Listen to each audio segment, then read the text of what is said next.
Welcome to Deal Shredders. We are your hosts, David and Greg. We are local Nashville investors, cash buyers, and real estate agents who love to analyze your deals.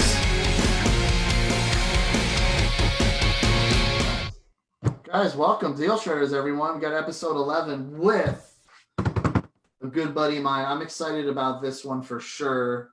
We've got the one, the only. This guy has been an agent for 16 years. He's a new construction developer. He's got 90 doors. He's a co-owner of Renew with other crazy guys in the industry, our buddies Bob and the other Brandon. He's got, they have 400 residential units, and then you've probably got over 500 deals in your belt over in your career. The one and only Brandon Rumbley, everyone. Cheers. I'm glad you're here, man. I'm excited to talk with you, man. Good to be here. One of the first questions I'd love to always ask people is like, what gave you the crazy idea to get into this business in the first place? So I actually got hooked into real estate by my brother. He gave me a book by Robert Sheeman, who used to be in the Nashville area. So I was in college working third shift at the airport. I was a little dude in the toll booth that you handed your ticket at the end when you came out the parking garage. So I was sitting in the booth, and this was before there was internet on your phones that you could watch all night long. So I would just sit there and read books. And my older brother, who ironically isn't in real estate at all now, but he gave me a book on real estate investing. And then I started reading through it, and I was like, this makes a ton of sense. So that was kind of the initial hook. And then I got into my first. How long was that? That would have been 2002, I think. Okay. Do you remember what book it was? I don't. I know it was Robert Sheeman, but I can't remember the name of the book. I know he's got one called 2002. Why is that idiot rich and I'm not, or something like that. It wasn't that one. It was one before that, I think. Okay. But either way, cool. So 2002, you got a book. It seemed to make sense. Now, what happened after that? Did you just like, hey, I'm going to go get my license? I got my license. What I should have done was find other people that knew what the hell they were doing and learn from those people. But instead, I took what I got from the book and said, well, this sounds easy enough, and went and bought my first deal. Partnered with my dad on that one. And after about 8 months of my time, I paid the wrong contractors. They walked away with the money. I way under budgeted. Spent 8 months of my time over there swinging a hammer to finish the job up, and I think I made $5,000 at the end of that 8-month period. But I didn't lose money. You didn't lose money. You got paid $5,000 for your education in that 8 months. Is what you did. Yep. Yeah, it's an expensive education, though. Oh, yeah, for sure. So yeah, cool, then flipped a few through the downturn. So I have been through a downturn and remember what that was like, although I wasn't in it super heavy before the downturn, so we didn't get hurt. And luckily, 2009 is when I partnered up with the other Brandon McDonald and Jason Dodge. And then we started doing fix and flips, doing the Burr method before it was the Burr method. Sure.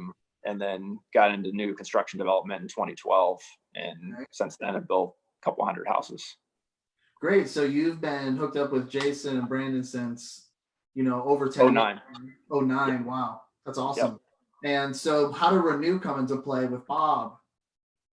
Yeah. So we started Renew in 2012. I think we had 35 or 40 doors at the time. Bob had a few more than that. And so really the goal with Renew was if we start our own property management company, open the brokerage, then we can afford to bring someone on full time and afford their salary with all of our rents. We take, a percentage of all of our rents and be able to afford that. So really that was just, our goal wasn't to start a property management company to manage for other people. It was just to get our own units managed.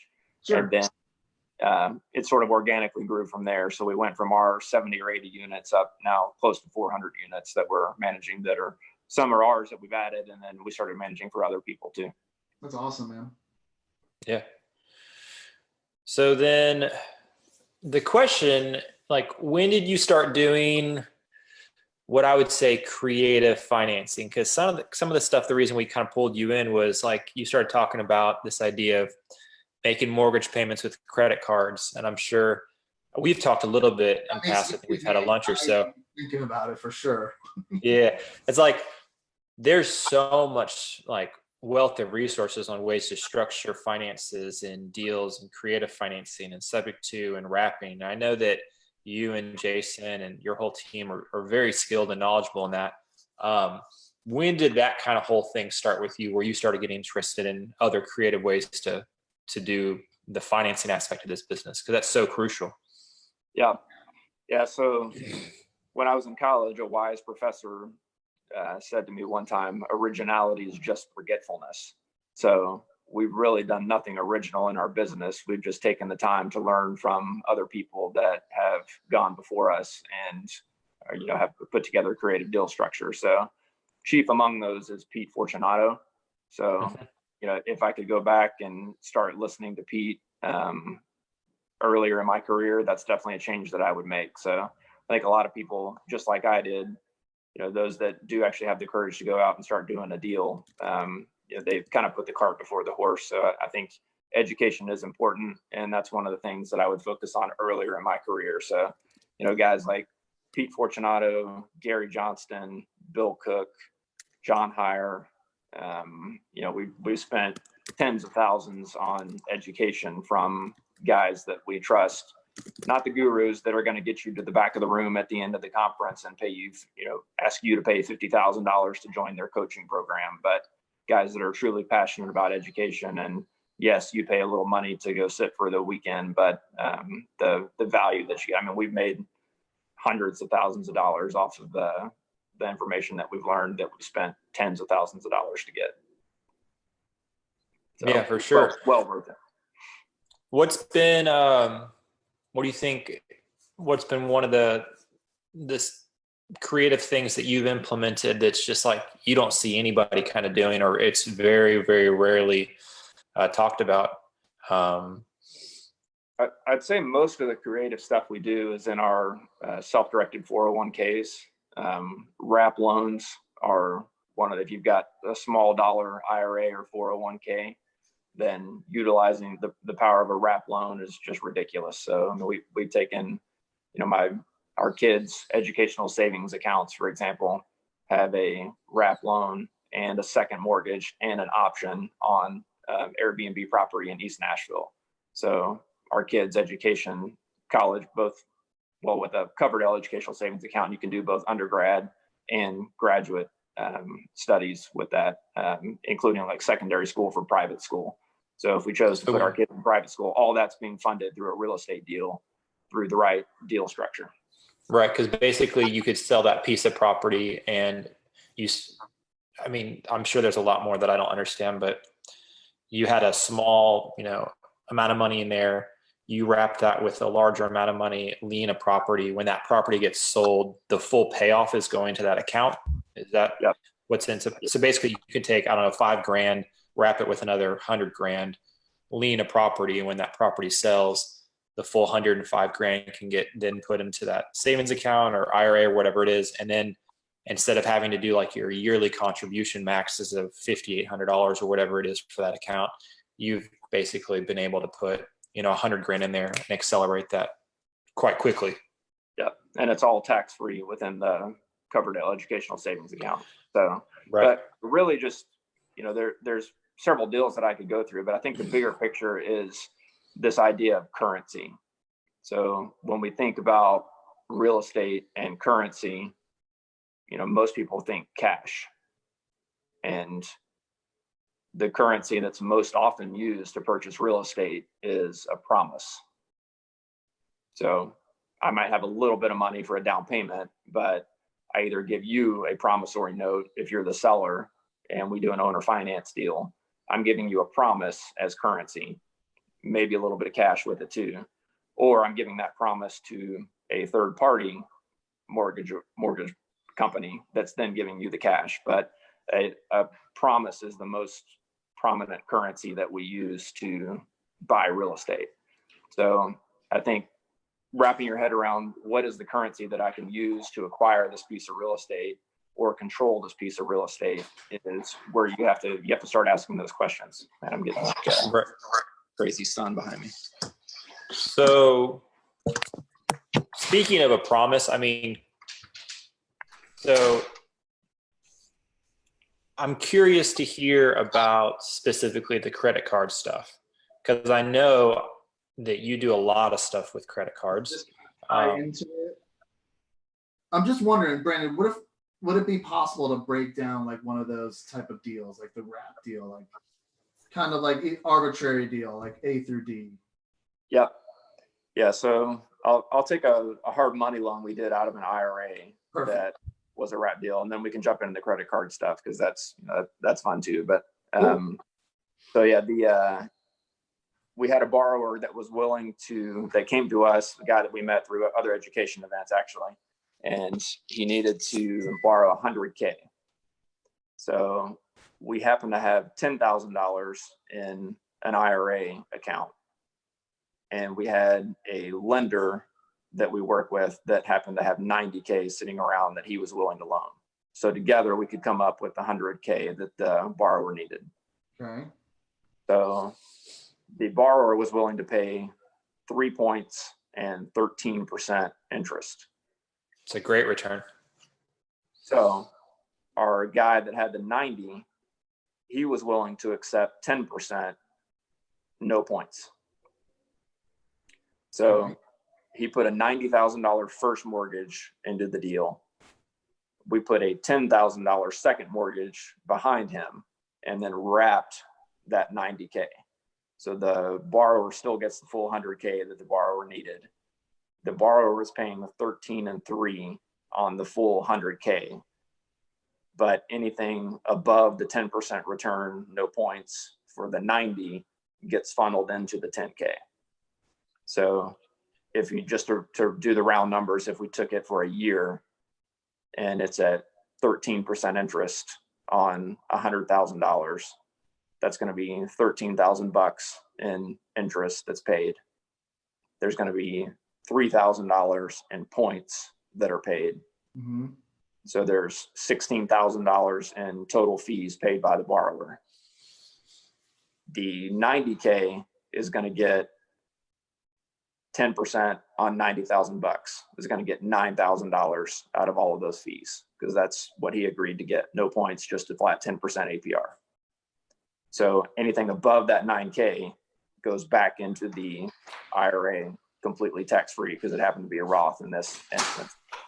So on a $10,000 investment, if it took 1 year to pay off, we would make, well, what did I say? Well, total $13,000 in, no, $16,000 total, right? So you make $7,000 to the. So we make $7,000 on a $10,000 investment if the borrower took the full year to pay it back. Obviously, if he pays it off early, that return would go down.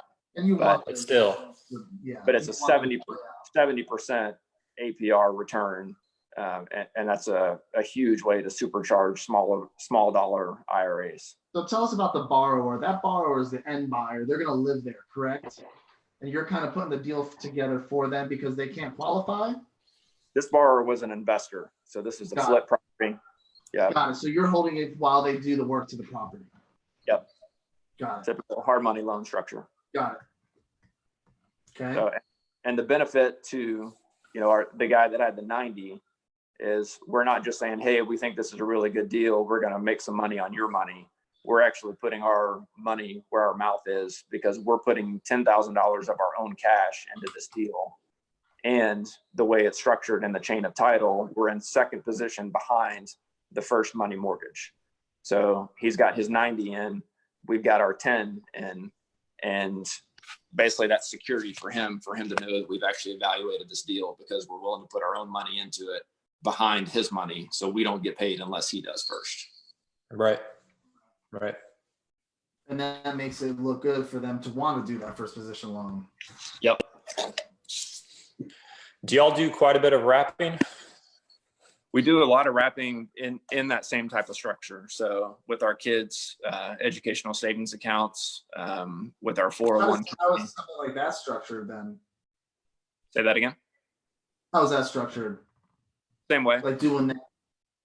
Yeah, you just The instead kids of using account as IRA the- funds for the small amount, you're using the ESA funds. Got it. Okay, cool. So that way you can put as much, not, I mean, basically as much money as you can earn interest on as quickly as possible into that account and grow it substantially quicker. Yep. Sure. And I'm assuming you're doing all this tax free, with a Roth IRA or. Yeah, so we're the preferred method to do any type of investing in a self-directed account is going to be a 401k.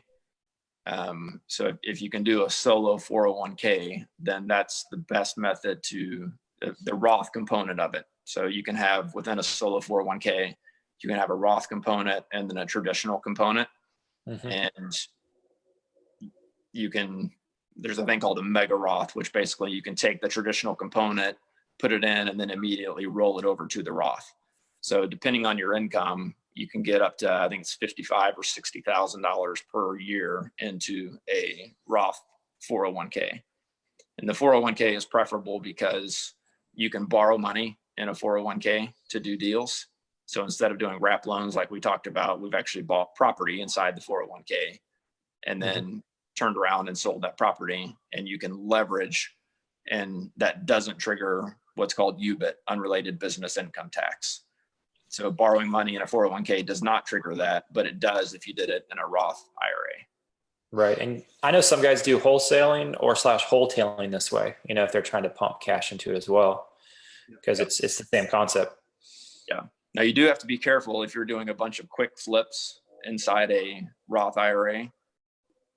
If the IRA deems that a trade or business, so really it becomes a question of frequency. How many are you doing? And if you're actually running a trade or business where there's quick turnover, that can also trigger the unrelated business income tax. So typically you want to stick with notes, or you only want to do 1 or 2 flips a year inside the Roth 401k if they're short-term flips. Right. But then past that, you could always do the same type of structure, but we call them slow flips. So we'll fix a property up, put a tenant in the property, keep that tenant in there for a year, 2 years, and then sell that property and take the profit at that point. And that skirts around the unrelated tax. Yeah, makes great sense. Yeah, perfect. Cool, man. Well, thanks for sharing that with us. I mean, tell us, I'm excited to go into the credit cards a little bit, because I know I picked your brain on this before, and I would love to be able to wrap my head around, how you do what you do and why, and maybe start doing it myself. Yeah. So I go a little crazy with it. My business partners make fun of me for doing it, but yeah, I kind of take it to the next level. So I essentially have a side business with just churning credit card points and miles. Most people. I've been in line at the bank while he's in the drive-through before, and they're like, "Oh no!" It was like, why is this one guy holding it up? And then one of the tellers mentioned his name, and I'm like, "Oh my god, I know him! I knew what he was doing too." I was like, "He's churning the credit card. He's gonna be there forever in the drive-through." I was like, "Oh no!" Yep. But so basically, the basic concept is, so this kind of came last week's Deal Shredders. I think you guys talked about making a credit card or making a mortgage payment with a credit card. So the way to do that, you can't do it directly. So a way to do it is to take your credit card. So for example, and typically you want to do this with cards that are earning 2% or more in value. So whatever you spend, you're getting 2% in rewards on that card. Anything less than that isn't really worth doing. And really, for all your general spending in your business, you should be looking at cards that are making at least a 2% return on whatever you're spending. So for our business, I think last year we made close to $45,000 in rewards just on the spending within our business. Plus the rewards, whatever you get on the rewards, like flights and stuff like that, right? So it's that's what I meant. The value of those rewards was right $45,000, which meant we spent $900,000 on a credit card, making so we put our lumber packages, our windows, anything that you can put on a credit card. Yep. We'll buy it on a credit card to get those rewards. So basically, that's something that I think a lot of people overlook. I see a lot of people use the Chase Southwest card. That's a horrible card in terms of spending. Okay. So you get 1% in rewards on the Chase Southwest card. Now, if you're using it to earn the companion pass, then that's fine. But I wouldn't use it after you've earned the companion pass with the Southwest card, because you're only getting 1%. So basically the deal is, and this is kind of like what I do in my business, is like any business expenses, they come off the card. I want more and more to come off of that. And then I just pay the statement balance every month, so I don't pay the interest. Does that sound about right? Yeah, you definitely want to pay it off every month. Don't pay the interest, and you're essentially making 2% on anything that you spend. So I take it a step further. And so to answer the mortgage question, so I buy prepaid debit cards with my credit card. So I'll take my Capital One card, for example, and buy $10,000 worth of Simon gift cards. So Simon is the company that owns Opry Mills Mall. Right. And so you can buy them at Opry Mills, or you can buy them online. And I buy them there because you can buy them in $1,000 increments, which is more than you can get them at a grocery store. I think they cap out at 500 typically at a grocery store. And the activation fee is $3.95 for that $1,000 card. Whereas in the grocery store, you're going to pay $5 or $6 as an activation fee for a card that's worth half of that, a $500 max. Okay. So the cheapest cards to buy are at Simon that I've been able to find. So for example, if you had $1,000 mortgage, you could buy $1,000 card from Simon. With your credit card. With your credit card, you earn $20. If it's a 2% card, you earn $20 in cash back, rewards, miles, whatever card it is. Right. You're going to pay $3.95 for an activation fee. Then you're going to take that prepaid debit card and go to Kroger, Walmart, or Publix and buy a money order for $1,000. Use that money order to then pay your mortgage. So at the end of the day, you got $20 in rewards for buying the money order, minus the $3.95 activation fee, minus the 88 cents, so roughly $5. So you're going to net out just over $15 in net profit on that. Now, how long does that take? An hour? If you buy them online, they ship them directly to your house, and then you just have to stop in. Whenever you go grocery shopping, you just go to the money center and get a money order or whatever. So right. Gotcha. So it's really no time. Yeah, I take it a step further, and then I do that about $600,000 a month. With what besides, like, what do you like your normal expenses basically?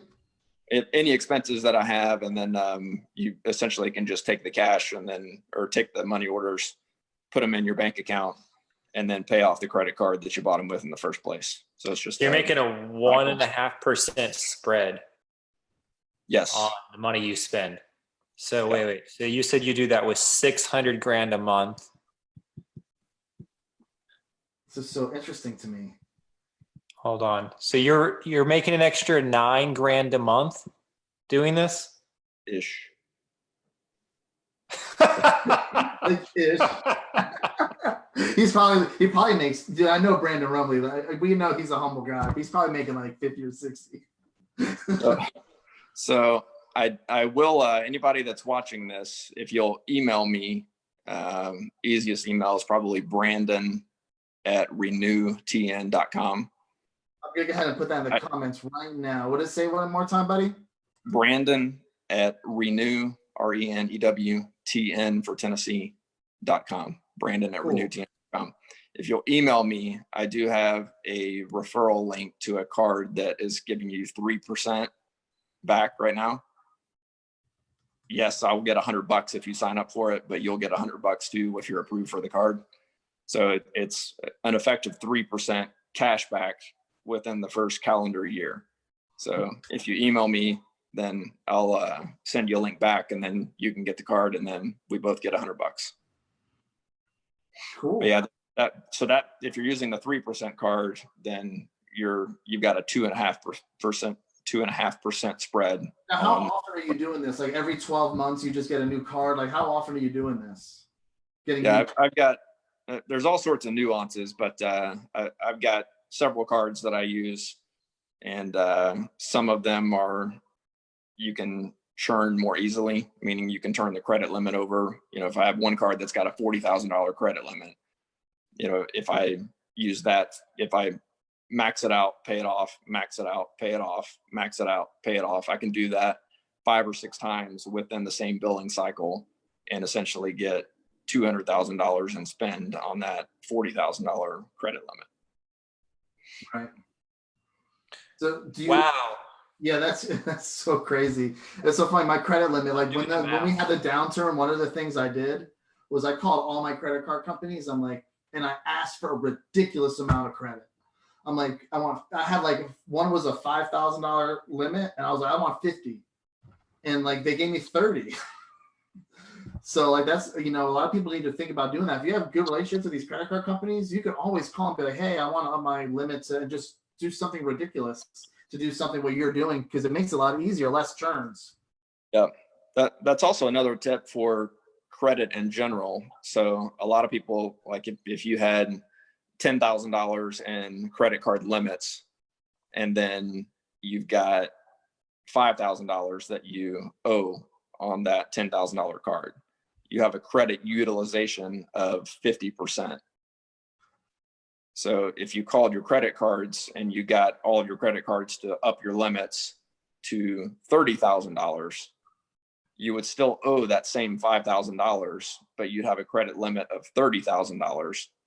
So your credit utilization drops by, down by a 66%, and then your credit score will go up. You'll still have the same amount of debt. You'll still owe the same amount of dollars, but your credit score will go up. So back when I owned a mortgage brokerage, we used to do that all the time with people applying for mortgages that were right on the cusp of being into that next, if they needed to be at 680, we would say, hey, just call all your credit card companies and then request to up your limits.